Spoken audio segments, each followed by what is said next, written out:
So Mr. Coyote was back this morning, and he was right about here, right next to my hoop house there with chickens in it. And when I yelled at him, he ran right up into the corner of the intersection of fences right there and snuck out. So I have some concrete reinforcing wire. It's old, it's rusty, but it's still fairly strong. And I want to see if I can toss it over that fence up there because I think that might be easier than trying to drag it all the way around and up the hill through all that brush and stuff.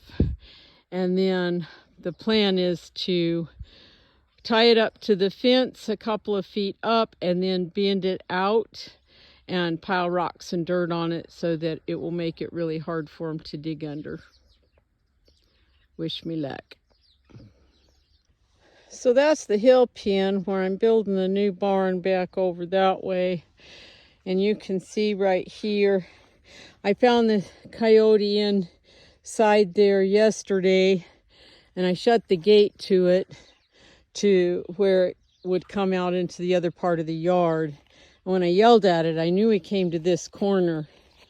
And you can see he pushed under the fence there, and then he went right out under that way. So I'm going to get my wire put up here, and then I'll get my clippers and clip this little dead burrow brush out of the way. And we will work on fixing this big hole under the fence. I got that roll of wire up over the fence. It wasn't too heavy, but it was awkward, and it has bounced down into the bushes. And now I'm going to go find my tie wire. I already got my pliers, and we're going to go up and around through the brush and come out and work on this. So the only way to get up there where I need to get is this little gate that I put up here on the back side of the chicken pens. Because when I built this big chicken house, my intention was eventually to have pens and things up the side of the hill, and I'd need a gate to get up there and do different things. And so I've undone it so I could get in. I just keep it tied shut. It's a little saggy baggy. And then this is what it looks like back here. So I'm gonna cut some of this burrow brush out of my way real quick, and then I'm gonna go up the hill up that way because it's a little easier, and then I'll go around. All right, so I got this brush cut down out of the way here. A lot more that needs to happen, but I got this bit on the outside of the fence done. Now let's get on up the hill. And this is why it's so hard and takes me so long to get fences put up here on the hills. You can see we're almost solid rock. I'm sure the coyotes hide in there sometimes.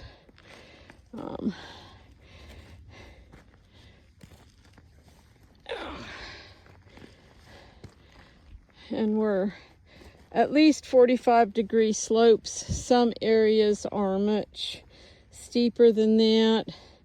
I have some spots on my land that are probably close to 90 degrees.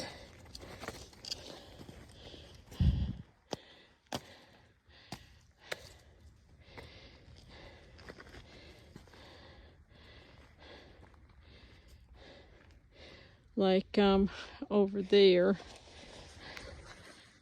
See if we can blow that up some.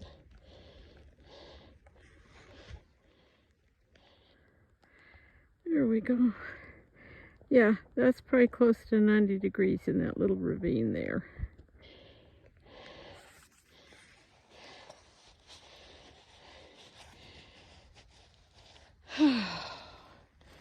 Okay. See if we can crawl around through this brush. Right, I made it, and I'm looking farther up the hill.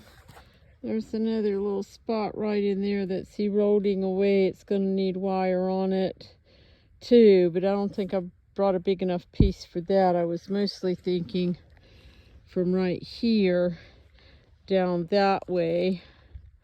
But I think we're going to need wire all the way along this whole fence line. So we'll have to dig up some more scrap or something someplace.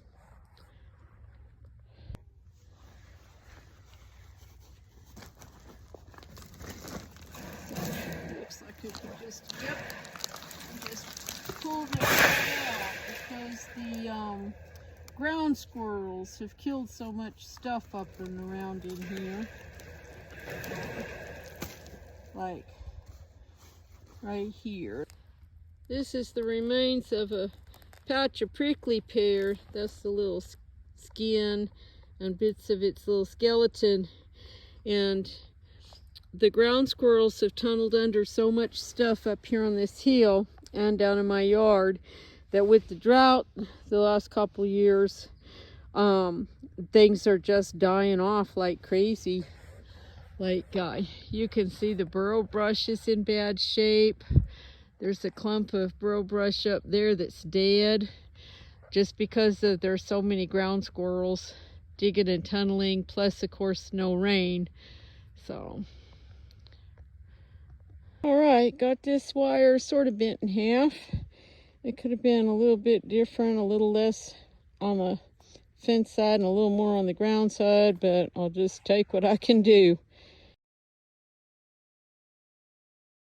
All right, I got that piece of fence done, but all along down there, that fence is kind of loose because I can't get it stretched tight enough. And it's loose on the bottom, and of course we have this steep grade. So I'm gonna have to bring some more fence up and do the same thing all the way down. I think the back side down over that way is probably okay. I'll have to look at it closer. But this definitely is too easy, too loose for the coyote to just push his way under the fence, dig a little bit, and he's in. So I am going to throw some big rocks on this. And while I was sitting here tying wire, I was thinking about, what if I got a bunch of seed and came up and just threw seed down and dumped some old waste hay on top of it. Maybe after we have a little bit more rain and the ground's a little wetter. And then just throw out everything I've got, everything I can find, and something will grow. And then that'll help hold the dirt a little bit to help keep it from washing off so easy. Because when it's dry, it's just like dust, and it just rolls on down the hill. Okay, it is lunchtime. I'm starving. I've done as much as I can manage today. I put some rocks on top of the wire. I cut some of the brush back further down where I'm going to need to add in more fence. And I piled some of it up here on top of the wire. It's not going to stop the coyote or anything, but it might help a little bit with the erosion. It might catch some of the dirt and rocks and keep them in one place, at least for a bit. So, time to go find some lunch.